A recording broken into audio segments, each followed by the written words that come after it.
Promo Insiders, the ASI Media podcast that covers the issues that matter most to the promotional products industry. I'm Teresa Hagel, Executive Editor for Digital Content, and today I'm joined by Frank Carpenito and Tim Behling of Gemline.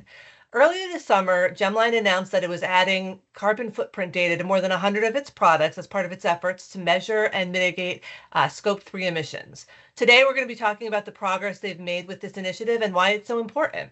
Thanks so much for joining us, guys. Thank you. Thank you, Teresa. Great to be here. Yeah, so first of all, let's talk a little bit more about the carbon footprint tracking efforts that you guys have done. I know in the press release, you talked about it taking kind of a year to launch the initiative. So what were some of the challenges involved in getting this up to speed?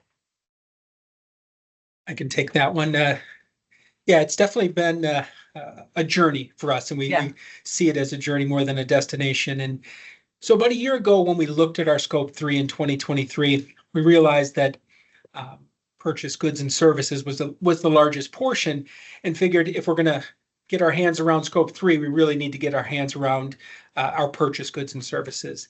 And so as we delved into certain tools, we realized that we were in a unique position because with our design and development background, we had the opportunity to dig into the BOMs, go back to the fabric suppliers. And I think that really was the challenge, is digging into those details. So you get the BOMs, you understand all the components that go into our products. Sorry, what is a BOM? Yeah, I use that bill of materials. So we look at a product, what it's made up of, and then we have to dig down to those components that make up that product. And I think that was our learning early on, is our team needed to really dig down into those details, the zippers, the buckles, the fabric, back to the sources to get that detail. And that just elongated the process, but it definitely has been a fruitful journey for us. Right. And I mean, you can think of like a lot of these products are bags, so they don't seem that complicated, but you're right. There's all those different components like zippers and all these like things that sort of add up. Yeah, especially when you think about what goes into determining carbon footprint by the item level. It's the materials, it's the composition of those. Is it polyester? Is it plastic? Is it metal? And then we had to come to some ideal measure, and that turned out to be weight. So we look at the weight of those components, and that's again been a lift by our team to determine the material, the composition, and then the weights, so that we could get a database to really understand this product's made up of X components, this material, substrate, polyester versus plastic, and then what is the weight of each component, so that we could get to the detail and really determine that carbon footprint.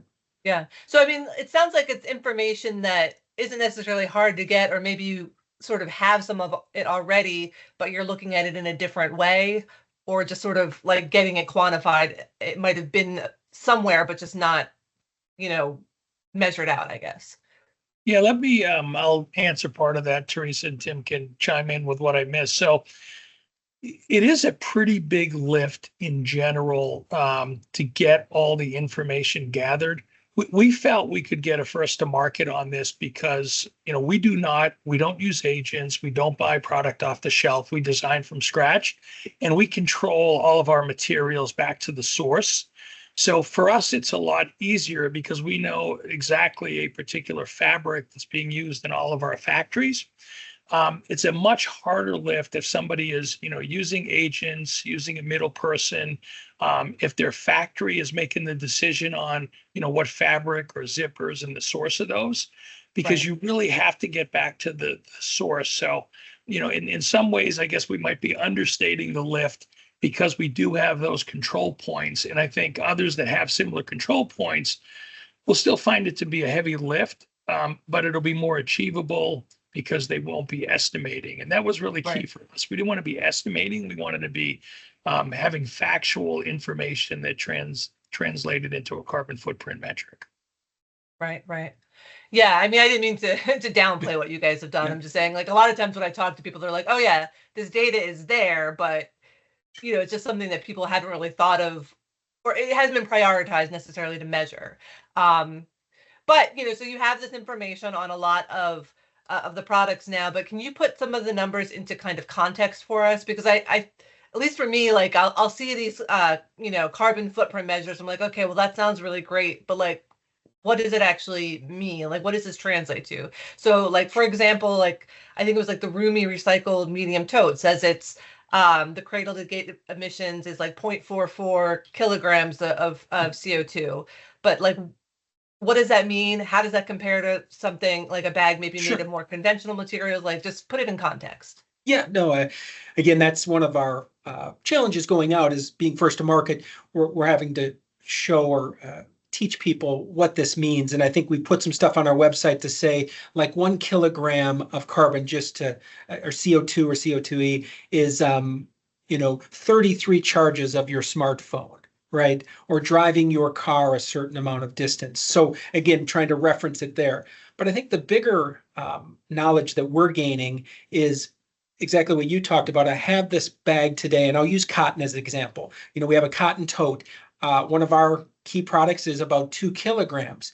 You take that product and move it to recycled, it can cut that by almost 50%. So when you think about what we can do to our scope 3 emissions or what we can do for a customer that's looking to reduce their scope 3 is we can really suggest recycled materials and or move some of our legacy items into recycled to continue to improve our scope 3. So I think that's a bigger comparison is going from regular polyester down to a recycled gives you, on average 40 to 50% reduction in your emissions because of the recyclability of the material, in this case, fabric.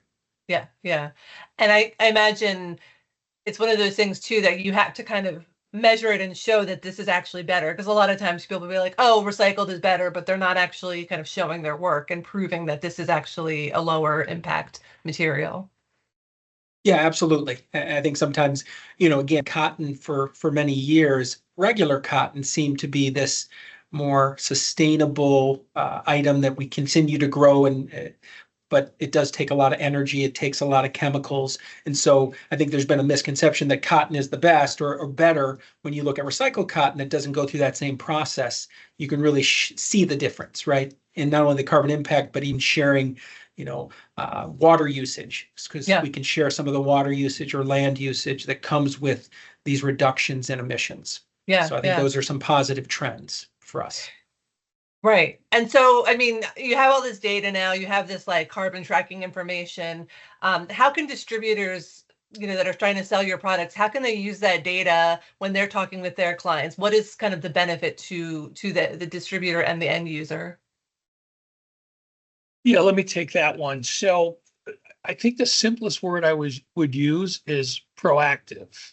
I think it's really important, if you look at just the generational demographics, and Gen Zers come into question. Gen Zers today are as old as 29 in the workforce. So they're starting to sit in seats where they're actually influential. They're making buying decisions for their companies, or at least influencing buying decisions. And that'll continue to obviously creep up as each year passes. And, one of the things that we've seen from all the research with Gen Zers is that, I think the last number was that 9 in 10 Gen Zers and millennials aim to reduce their carbon footprint. Now, not all of us wake up every day and say, I want to reduce my carbon footprint. But Gen Zers in particular, and millennials secondarily, think that way. And they're also the audience that's kind of willing to pay more. But I think that the biggest thing that I learned, that I gave a talk a few months ago and did a bunch of research, one of the biggest things I learned is that a Gen Zer is willing to post something on social media that their company did, good or bad, with regard to carbon footprint. They're willing to walk in the CEO's office. They're willing to approach their boss and say, why don't we do this? Why don't we think about this? This was great that we went ahead and did this. So because you've got this influence now from Gen Zers and millennials in the workplace, people are talking about it at different levels or degrees in their companies. So sure, there are distributors and end users that will say, no one's ever asked me about carbon impact or carbon footprint. And that's true. I believe them 100%. there's others, and we've seen this, and one of the reasons we got so aggressive in doing this as quickly as we moved to do it is we were hearing from some of our major distributor partners that they had end users that told them that they needed to have carbon footprint on their RFPs or don't bother submitting, because there are companies out there that are sort of on the, the cutting edge of wanting to make sure they're looking at carbon impact. And if anybody's traveled recently, it's on the bottom of the rental car statement. It shows what your carbon footprint is for that rental. The airline statements have it. So the message for distributors, or, in terms of what distributors should be talking with their clients, is at least making them aware that they do have solutions that they can provide where there's carbon footprint opportunities to reduce impact. And I think the example Tim gave is great. You're buying a cotton tote, and we all love cotton totes. It's a sizable part of our business, but we know there's recycled alternatives that can reduce the carbon footprint by a significant amount. So I think the key, going back to my original point, Teresa, is for distributors to be proactive with the discussion. And that way, if an end user is having internal conversations, they immediately think to the distributor who sat at their desk or who did a Zoom or Teams call with them and talked about carbon footprint, to know to go back to them. What you don't want is to be in a situation where an end user looks at you as old school, and another one of your competitors in there talking about carbon footprint and the fact that there's some items available that can be measured. So, I think that's proactivity is the key, and make sure you're dialoguing, you're understanding what's the level of importance with that end user. For some, it'll be really important. For others, it'll be non-existent, and everything in between. And I mean, I think for a lot of distributors, there's still a lot of for a lot of any of us, there's still a lot of education that needs to be done with regards to, carbon footprint and all the sustainability stuff. Is that something that you guys help distributors kind of understand? Yeah, I mean, that's especially because, we came out first with it.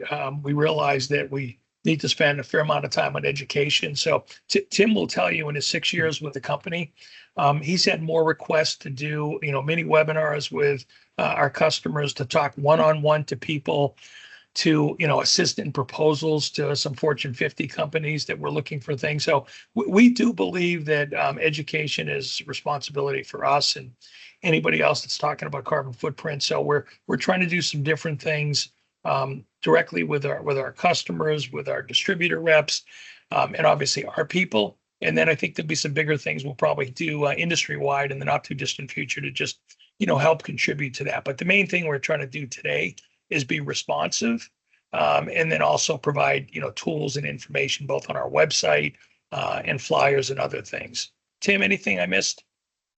No, and I think just to kind of add on, the clients I'm talking, or at least the customers I'm talking about, are coming to me with questions because they have a large enterprise client that is, setting science-based targets in 2030 to reduce their emissions, and they're on a journey, right? And so they're being asked, the distributors are being asked, how do I support them in making sure that they're making good decisions on their purchasing, whether it's for marketing or incentives, with employees or customers. So I think that has been the connection that I've seen, is these enterprise clients really building towards their sustainability targets. Right, So, right. And the promo fits into their goals too. They need to count that as part of. Yeah, they've got the marketing spend or the employee spend, and they need to figure out, what am I spending carbon wise as well? Right. There's a connection. Yeah. So we talked about this a little bit, but like scope 3 emissions, can we kind of, I guess, go back and level set for people? I think that's a term people use a lot, but they don't always know what it means. So what exactly are scope 3 emissions, and why is this something that's important for the promo industry to start talking about and tracking and trying to measure it and mitigate? Yeah, it is kind of this nebulous thing, right? Because there's we talk about emissions in total, and we hear scope 1 and 2, which is a lot what you control. What a lot of people don't realize is scope 1 and 2, like our facility here at Lawrence admits scope 1 and 2, but it's such a small portion of what we do, where the real numbers come in emissions for any company comes from the scope 3 side, which can be commuting, right? So that's part of scope 3, commuting to work, travel, you're traveling for work. But it's really about the purchase goods and services, which is me buying materials to produce a product, whatever that product is, most likely overseas. Maybe there's something in the United States, still has a footprint, but mostly overseas, including, that location, Southeast Asia, China, Vietnam, whatever, and then the distribution coming over here, and then including decoration. So we've also included in our cradle to gate the decoration piece, which includes our scope 1 and 2. So I think at the end of the day, scope 3 is really about the service I'm providing, which in our case is products, bringing them here, transportation, decorating them, and then providing them to that distributor to then distribute to their client. So that is that big bucket. And if I gave you a number, it's interesting. Scope 1 and 2 is probably, of any company's emissions, maybe no more than 10%. The other 90% is really in the scope 3 bucket, which starts with purchase goods and services. So it's such a huge portion of what we emit as a company that we need to get our hands around it. Yeah. And I mean, Frank, I want to kind of turn to you, but like, why is this something important for our industry to start talking about and doing something about? Yeah, and some of it, I think, Teresa, follows what I said earlier, but I think also Tim's point. So, given that 90% of the emissions fall into this area of source product and bringing a product to market, and as we see this, shift with Gen Zers and millennials, and the fact that, our $26 billion industry represents a sizable portion of, marketing spend, that when somebody is looking and saying, we can do a promotional product giveaway, or we can do something in an online venue with our marketing vehicle, or we can go to alternative 3 in print or TV, and what's the carbon footprint of those, and then what's the plans for reduction.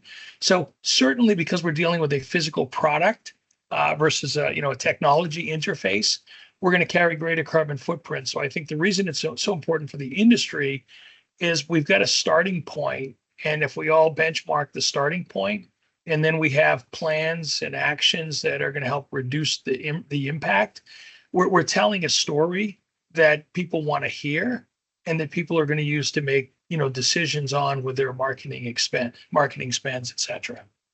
Right. And I mean, I think it's like you said before, being proactive about this is important, because if the industry is not getting behind this now, we could kind of be left in the dust. And like you said, they could decide like, well, we don't know enough about how much of an impact this has, but we can just go to like an online ad, and it's, that will be easier. That'll be less of an impact. But, we kind of don't want to be left in the dust, basically. Yeah, it's really an opportunity for us to shine, and to, provide transparency to our end clients that care about it. And like I said, people will care to different degrees at different points in time. And I'll give you a 15-second sidebar. I spent 10 years in the organic food industry. And when USDA took over certification back in 2002, 2003, that sort of put organic on the map in that it was now regulated. But at the time, you could only buy organic foods primarily in Whole Foods or in a local organic food store.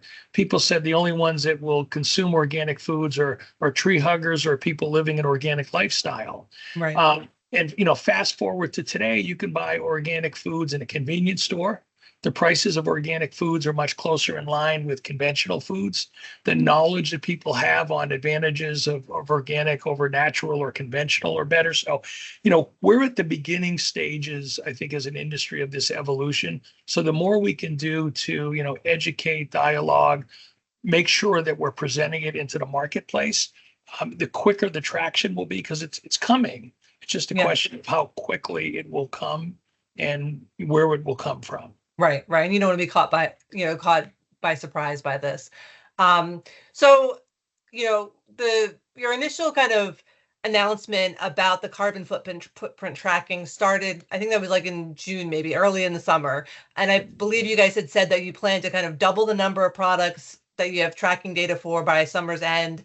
and that's just kind of like the beginning of this journey. So, since it's like almost the end of August now, I'd love to hear kind of where things stand, what your progress is, and kind of where you're going in the future. Sure. Yeah, so we started, I think it was June 26th with the 100 items, 102 or so, which was a great starting point for us. Shortly thereafter, and now on our site, you've got about 180 or so. Okay. So we were able to add some quickly. And I think the team that we have working on this is building databases and really getting formulated for it. By early September, we will have around 300. So that is our goal, and we're in that process now and look like we're going to get there. And then we'll continue to add. I think by the end of the year, we'll have anywhere between 35 to 40% of our line. And again, meaning Gemline products with a couple brand partners too. So today we do have Mir, some of the products that we build for that brand partner of ours, scored. And we hope to continue to add brand partners as we finish out this year. So continuing that momentum, adding unique, different items as quickly as we can. Yeah, yeah. And I mean, what kind of response have you guys heard from distributors? Are they like excited for this initiative? Is this something that they're like kind of really getting behind? Tim, you want to take it? Because you're getting a lot of the first calls. Yeah. Yeah, I think part of it is I want to learn more. That's the first response. So I've done a lot of distributor webinars and stuff, but it is also this level of excitement because I feel like you've got companies that they're dealing with, again, at that bigger level that have the sustainability. So there's a level of excitement, but I want to learn more and really be able to present that to their customers. So it's been fun. It's been really exciting over these last 2 or 3 months, just learning from them, me sharing what we're doing, and really getting the industry excited about it. That's been really fun. So as far as like in the, this is kind of like the near term, but like what kind of sustainability and like Scope 3 related plans do you guys have kind of like, moving out farther, like in like 2 years or 3 years or whatnot?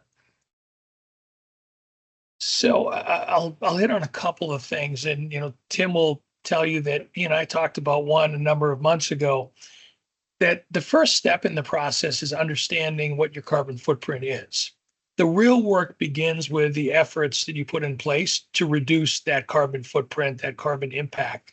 So, as we look forward, what we're doing right now is getting the baseline, and the heavy lifting work we're doing behind the scenes is understanding what actions, what steps can we take with our factories overseas, with our Asia operations at Gemline, with our team here, with what we do around design and material component selection, which is how do we ensure what are the targets, and then how do we ensure we're on a path to continuing to reduce carbon footprint, because that's going to be important in the marketplace as well. People don't want to hear that you have a number and you're at the same number 2, 3, 4 years down the road.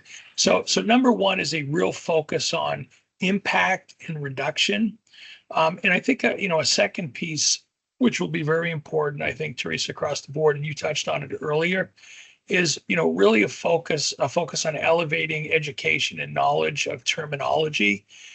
This stuff is so confusing. I did a presentation last month and I had a wheel of, I think it was like 16 different terms that people interchange when they're talking about sustainable, responsible, eco-friendly, eco-conscious, socially responsible. And, you can go down the list and then you throw things in like, carbon footprint and aware tracing technology and transparency. So part of it for us is going to be really help trying to create some standards and definition around terminology that will feed education in the process and make this sort of a collective effort, because we do view this as, companies like an Amazon or a Nike or a Nestle that are sort of out in front of these requirements, that they need more than just a sell sheet. They need some help putting together plans in order to reduce their carbon impact at the same time we're reducing ours. So we do view there's going to be a lot of education, I think more collaboration with our distributor partners and helping support them in their efforts to, get this over the goal line with their end user clients. Yeah, yeah. Okay. Well, this has been a really great discussion. I'm really enjoying it. But is there any final thoughts that either of you want to share to kind of wrap things up? I'll let you take it, Frank. Okay. Just a couple of things. And Tim's known me long enough to know I'm a really competitive individual, and I don't often wish positive things with my competition other than respect. But I do think this is an area where, we're looking forward to more people coming out with carbon footprint at the item level, because, Gemline's in 14 categories, and, there's probably 60 categories in our market. So for our distributor partners, when they're putting proposals together, they need to have a little wider range. So I think number one is that, we really hope that the industry as a whole, and competitors of ours and adjacent competitors get into this game of measuring carbon footprint and putting themselves on notice with our distributor partners, because it'll be good for our industry and it'll help us get there. And then I think that the second comment I would make that I think is important is the industry, we need to figure out how to get some kind of standardization, because if it's not going to be regulated by the government or a third party body, we have an opportunity within the industry to have some semblance of consistency with, definitions and requirements and other things that'll make it easier for all of us to add more value to the end customer. Yeah, for sure. That makes sense. We need to, because like you said, there are so many different terms. People mean different things when they're talking about it. And there's not always that apples to apples kind of comparison with what people are talking about. So I think that's definitely important. All right. Well, thank you guys so much for chatting with me today. Once again, for ASI Media, I'm Teresa Hegel, and this was Promo Insiders. Thank you, Teresa.